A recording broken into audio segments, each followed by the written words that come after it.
Is your computer screaming low disk space and you have no idea where all your storage went?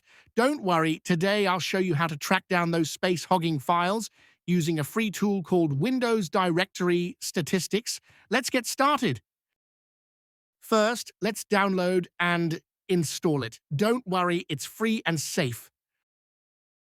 Windows Directory Statistics scans your drives and shows you exactly which files and folders are taking up the most space using an interactive tree map visualization. It's like an X-ray for your hard drive. Once installed and you open the app, you'll see this simple window. Now choose which drive to scan. I'll pick all drives for now. Most likely you should pick the C drive. Windows Directory Statistics will now analyze everything. This may take a few minutes depending on how full your drive is. Once it's done, you'll see this colorful map at the bottom. This is called a tree map. Each colored block represents a file. The bigger the block, the more space it's using. You can hover over the big blocks to see exactly what's eating up your space.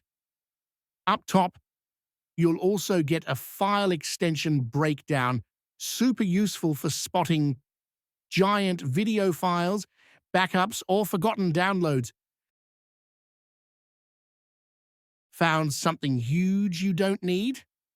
Right, click, explore the location, and delete it.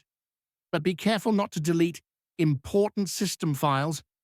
Only remove files you recognize and no longer need. Some usual suspects: your downloads folder, your recycle bin, or old Windows Update files. Windows Directory Statistics makes them easy to spot. And just like that, you can reclaim gigabytes of space without needing to buy anything or dig through endless folders. And that's it. Now you know exactly where your disk space went and how to take it back. If this helped, smash that like button and subscribe for more tech tips.